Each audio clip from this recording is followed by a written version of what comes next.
Ladies and gentlemen, it is I, not one, not two, but all three faces of Jamal, and this is the Mid-Card Mess Podcast, and this is your wrestling news. Alright, so we are here, February the 7th, 2025. We did not stop. We're continuing going. We're not going to stop. This is 365 all day, man. We're going to keep going and going. But I have a big show for you today. We got fucking TNA Impact. We got Ring of Honor. We got MLW on Saturday, which is tomorrow, basically, because it's, Friday right now. MLW Super Fight is happening on February 8th, so you gotta go peep that out. But I'm gonna be talking about the results of TNA Impact on the 6th, which was Thursday yesterday, and also Ring of Honor. That was also yesterday. I might talk about Smackdown a little bit, but we already know the road to WrestleMania is huge. So we'll probably get into it just a little bit, just a little tad. But all right, so without further ado, let's talk about February 6th edition of TNA Impact, live from San Antonio, Texas. All right, so we had a TNA Knockouts title #1 contenders battle royal, which featured Ash by Elegance, Heather by Elegance, Danny Luna, Jody Threat, and others. Joe Hendry had a concert. The TNA champion, TNA heavyweight champion, Joe Hendry had a concert. Kind of like The Rock type deal. We had slated Mike Santana versus Matt Cardona in a one-on-one contest. The System, represented by Moose, JDC, who we also seen in NXT when he came out as Fandango, but Moose, JDC, and Eddie Edwards representing the System, versus the Hardys, the TNA Tag Team Champion, the Hardy Boys, versus along with Leon Slater. So Leon Slater and the Hardys versus the System. NXT Tag Team Championship match. Yes, that's right, you heard it. I'm talking about TNA, but the NXT Tag Team Championship match is happening. And it was Fraxium, the NXT Tag Team Champions, Nate Frazier and Axiom, versus the Nemeth brothers, which is Nick and Ryan Nemeth. And then also we have Tyson DuPont versus Ace Austin this week, and Eric Young gonna explain his actions last week, because as you know, he beat the hell out of Josh Alexander last week, and then fused with the Northern Armory. So I don't know if they're gonna still be the Northern Armory or not, but we gotta just see what happened. All right, so TNA World Heavyweight Champion Joe Hendry hosted a concert, but he was interrupted by Jake Something. Something then spoke to Santino, saying that he's going to get a title shot against Joe Hendry, and accepted the challenge for next week. So Jake Something is going to get his one-on-one opportunity against Joe Hendry probably next week. TNA Knockouts World Champion Masha Slamovich was interviewed by Gia Miller, and then she said Cora Jade drew her ex in lipstick and she draws them in blood. So, Cora Jade came out and interrupted Masha Slamovich's match last week, which actually cost her the match. But, Masha just basically said that's a cheap imitation. It's a cheap trick. She's not the real deal. So basically, Cora Jade doing fucking lipstick bullshit? Nah. All my exes are drawn in blood. We get that shit back in blood, alright? Alright, so the first match of the night, Ace Austin versus Tyson DuPont. Now, for those that don't know Tyson DuPont and Tyreek Igwe were a tag team, or are a tag team in NXT, TNT, Tyson, Tyreek, you get the message. These two are very young. They have, they are big powerhouse kind of tag team type shit. So along with the allegiance or alliance with Wes Lee, they are becoming a thing. I don't know what they're going to call themselves. This is fairly new for Wes Lee to be like the leader of this kind of group and stuff like that. I don't know why these two big behemoth motherfuckers is listening to anything that Wes Lee got to say, but it is what it is. But at the end of the day, Ace Austin proved why he's one of the greatest X Division, screw the X Division, he's one of the greatest wrestlers in TNA. And he hits the fold on Tyson DuPont and gets the victory. So that's a big notch for Ace Austin, continuing his momentum in TNA landscape of things. Tessa Blanchard then comes out and cuts a promo, and she said that she will be entering the #1 contenders battle royal because she knew it would be everyone against her anyway. So she's going to be part of that TNA Knockouts World Championship number one contender battle royal match. So at the end of the day, we had Tasha Steelz, Zaya Brookside, Rosemary, Jody Threat, Heather by Elegance, Danny Luna, Alicia Edwards, Savannah Evans, and the TNA legend Jazz. Yes, that's right, Jazz was in this battle royal. Big takeaway here is that Cora Jade was on commentary for the match.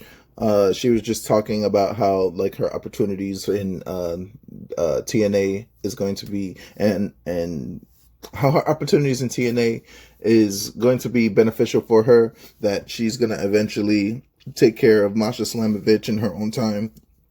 And it doesn't matter who wins this, because eventually she's going to be the TNA Knockouts champion. At the end of the day, Savannah Evans was the one to become the TNA Knockouts number one contender, defeating all those other ladies that I aforementioned. So like Alicia Edwards, Danny Luna, Heather by Elegance, Jazz, Jody Threat, Rosemary, Tasha Steelz, Zaya Brookside. So they were all packed the fuck up out of here, and Savannah Evans wins that match. Prior to that match, Steph DeLander and Mace Warner put a promo in the parking lot where they declared themselves as the joint TNA digital media champions before saying that they were going to go straight after Sami Callihan. So Mace Warner and Sami Callihan has a date against each other, but I don't know when that's going to be and what kind of, shenanigans is going to end up happening and stuff. Eric Young and Sinner and Saint, which is Judas Icarus and Travis Williams, came to the ring for the promo and saying that he was taking over Josh Alexander's spot in the Northern Armory. Young said that he was taking that role because Alexander had quit TNA and would not let Williams and Icarus alone. Young then said as the first act as leader was to eliminate Josh Alexander forever. And then he was interrupted by Eric Young's former tag team partner, Steve Macklin. And Macklin said that he did not expect this before asking Eric Young why didn't he tell him before that was the plan, saying that he was the only person that he trusted. He told Eric Young basically as long as Sinner and Saint, which is Judas Icarus and Travis Williams was with him, then Steve Macklin is not jacking anything that he got going on for him type stuff. So then Josh Alexander's music hits. He had like a little fucking stare down on Steve Macklin and then fucking went down to the ring straight to fucking Eric Young. And then he said he loved TNA, but before he leaves, he wants one final thing, and that's a one-on-one match against Eric Young next week. Alexander then fucking vowed to show how much he loved TNA by giving Eric Young his all next week. So next week is going to be Eric Young versus Josh Alexander one more time. We then cut to Sami Callihan looking for Mace Warner, but then he was confronted by the Call Your Shot champion, Kazarian.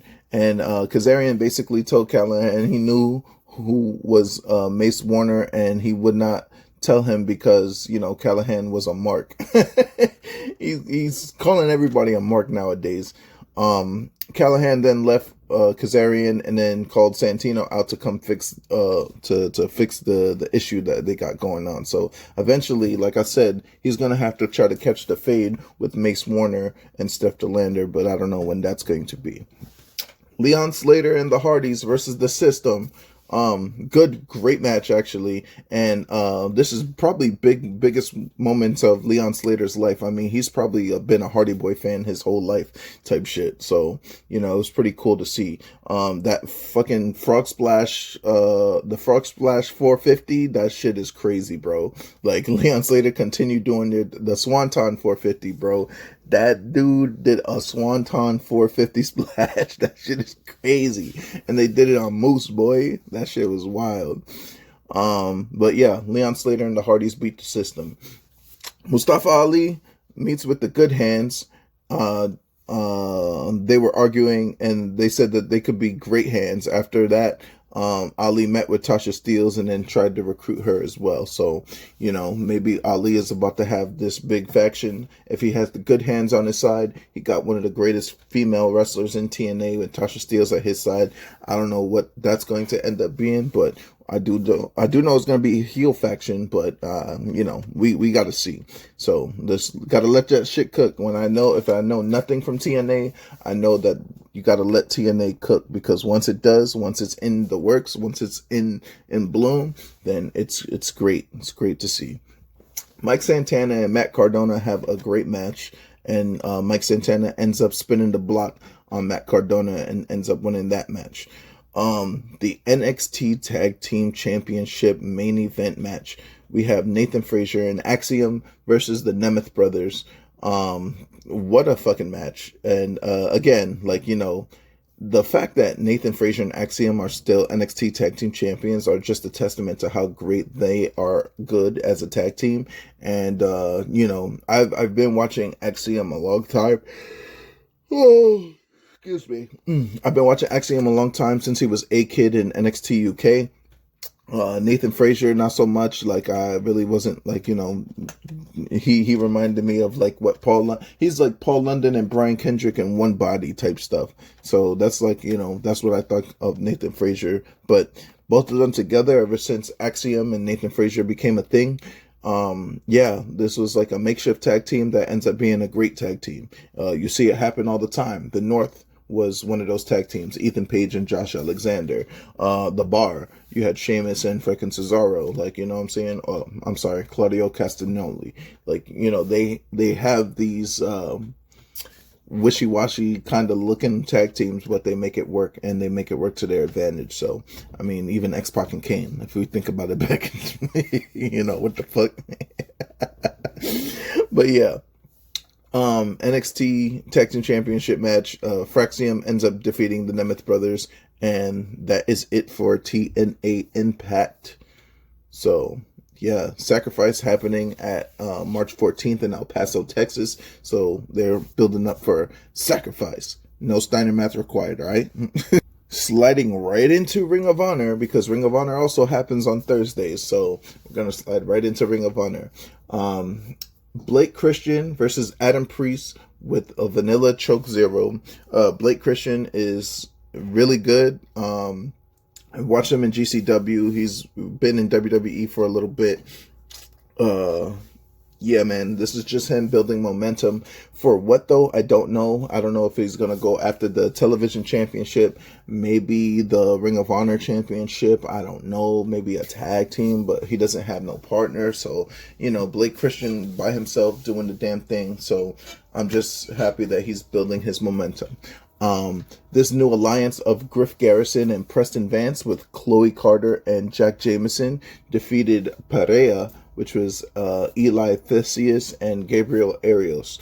And, Vance absolutely decapitated freaking Arios with the fucking discus lariat. And it's good to see that Preston Vance is doing something, because that guy's a stud. But, it's, this Blake Christian, Griff Garrison and Preston Vance, along with Chloe Carter and Jack Jameson. We'll see what that group is going to kind of look like in Ring of Honor type stuff. And maybe they might get their, come up in AEW at some time. Because, AEW is the subsidiary of Ring of Honor. Or Ring of Honor is the subsidiary of AEW. An MIT meeting. Athena and Billy Starks basically is in the back. And Athena cutting a promo basically saying that, she is the greatest of all time, and Billy Starks is still following her around, still not jacking anything that she has to really say, getting rid of fucking, was it Lexi? I think so. I think it was, I can't remember the announcer lady that they had with them and stuff like that, because Athena packed her up a week ago or something like that. But this Athena Billy Starks, it's got to end at some point. This is like bloodline almost shit right now. Eventually, Billy Starks got to catch Athena's fade and be the one that takes the title off of Athena. And I want to see how Athena is going to how Athena's going to handle not being Ring of Honor Women's Champion no more, because she's touting herself as the forever Ring of Honor Women's Champion. So, and as long as she keeps winning, there's nothing nobody could do about it at this point. Like, you know what I'm saying? So, then we have a match with Lee Shotty Johnson with EJ Nudoka, and then freaking John Davis, who got smoked. Lee Johnson just smoked John Davis with the frog splash. It was a quick quick little tidbit. Like, he did what he had to do. Lee Johnson with the victory, took care of business.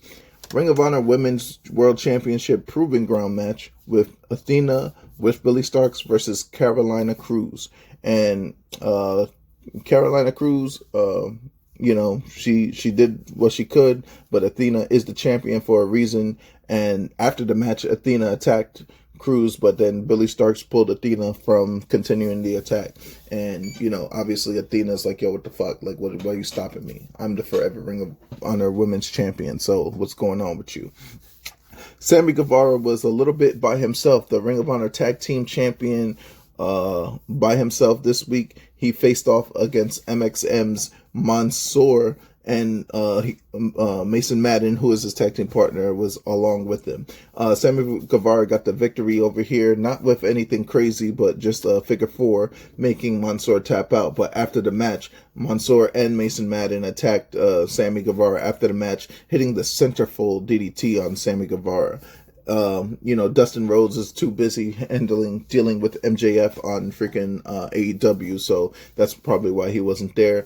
Maybe Sammy gotta pull fucking Dustin's coat and then see what's going on with that. Maybe MJF might take MXM and make them more viable on television to help him take out Dustin Rhodes next week. So we gotta see. The Ring of Honor Tag Team Championships is in the possession of Sammy Guevara and Dustin Rhodes. So maybe he gets the title off of him that way. Another champion in the women's division in Ring of Honor that has been cooking up lately, no pun intended, is Red Velvet, the Ring of Honor Women's World Television Champion, and she defeats Robin Renegade in a plucky match with Robin Renegade and hits Your Mama's Kitchen for the victory.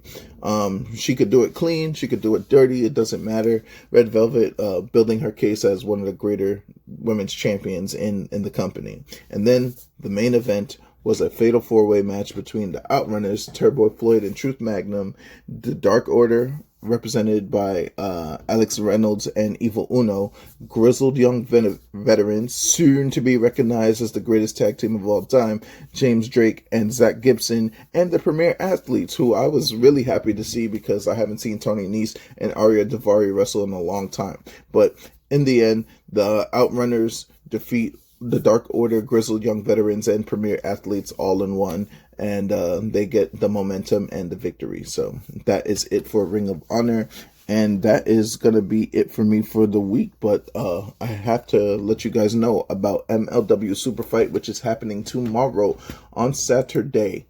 We got it live on YouTube, 9 p.m. Eastern time on Saturday. It's going to be on YouTube for free. You can watch it. So the big matches that I got for you is going to be Contra has issued a warning, and they're making fucking threats because Matt Kruger won the Gravity Gamble match in Dallas, securing him a contract to challenge the MLW World Heavyweight Champion at any place at any time. The question is, when is it going to be the time? As Matt Riddle is the world champion right now, does it is this going to be the time that he tries to secure that or what? Because man, Mad Cruel Kruger is a beast.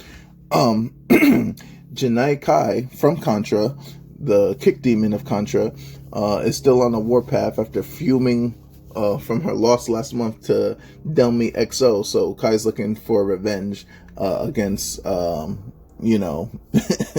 against Delmi XO. Mila Moore is going to be the recipient of that beatdown, but let's just call a spade a spade.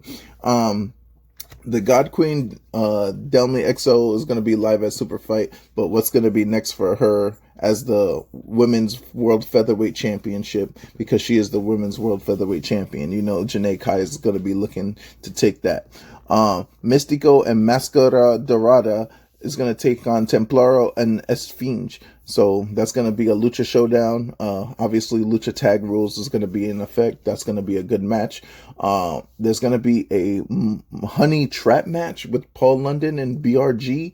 I don't know what I don't know what the fuck that's going to be. Like, I don't know what the Honey Trap match is. Back in August, BRG and the Rogue Horsemen attacked Paul London, sending him to the sideline, and also beating up Paul Walter, the actor that's up in here, Paul Walter Hauser or something like that. But the loser of the match will be dunked into a pool of honey and feathered in front of the world. So Paul London's out to his usual crazy tricks and revenge and stuff like that. So who's gonna get sticky? Get sticky with it. All right. Kenta versus Kevin Knight. This is like New Japan at its finest. Kenta and Kevin Knight is going to be a potential show stealer. Kevin Knight has been going crazy as of lately. Like, he's been one of the rising stars of New Japan. But, Kenta's that dude, man. Like, you can't say what you want. Kenta's a legend. Kenta's that dude. Now we have a grudge match also that's going to happen with Filthy Tom Lawler versus Donovan Dijak. And this is going to be a hard-hitting one, man. I mean, Tom Lawler is a former MLW World Champion in himself, and he's a former fucking cage fighter. He's part of the Filthy Bros with Matt Riddle, who is the MLW World Champion. But can Donovan Dijak take care of business, or will Filthy Tom show why he's so filthy? And then the MLW Championship match. It's a triple threat. It's Satoshi Kojima, the former MLW World Champion, Alex Kane, another former World Heavyweight Champion, and Matt Riddle. So the interesting thing about this matchup is that freaking Matt Riddle, Kojima, and Alex Kane are all succession of each other. Alex Kane was the champion, he lost to Kojima. Kojima was the champion, he lost to Riddle. So this triangle here is going to be really crazy. So that's going to be a match that I'm very looking forward to. Whether any of these men, except for Kojima, because you know how I feel about freaking some of the old guard, even though he could kind of still go, I would either want Matt Riddle to retain or Alex Kane to win. But that's just me being biased, man.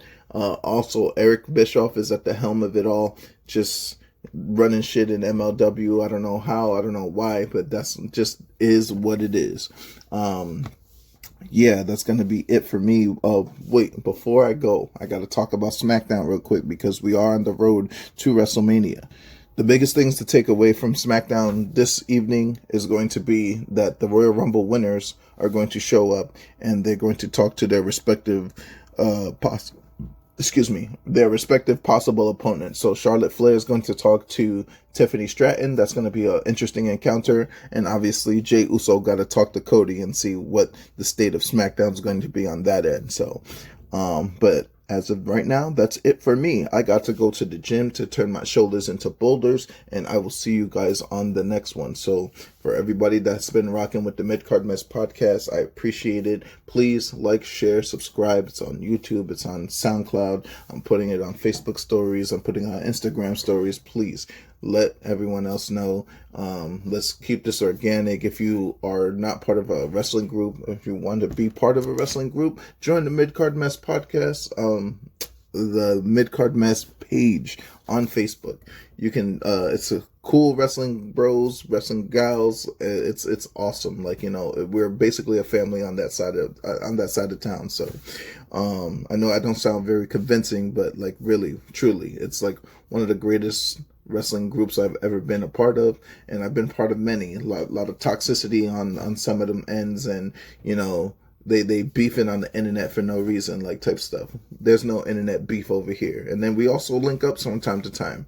Ask Clint Dye if I don't travel from New York to Iowa to go see some Bridge City Slam wrestling. Ask John Walmsley and freaking Francisco and LeBron over there, like the wreaking havoc. I ask them if I don't fucking pop up and just be interactive with the fam. So if I am traveling, and if you are part of the Midcard Mess group, be expecting a visit from me or some type of shout out. Like, I would like to see my boy B Squared down in Georgia.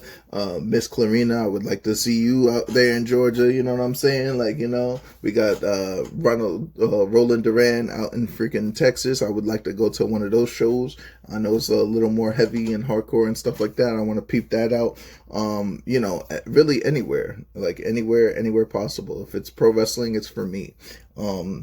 Yeah, so like I said, I got to get down to the gym to turn my shoulders into boulders so I can continue with my wrestling journey, my wrestling training. And I will see you guys on the next one. Remember, Super Fight is tomorrow, so I'm gonna be watching that, and then I'm gonna be giving you guys the preview to that. So, peace. I'll see you.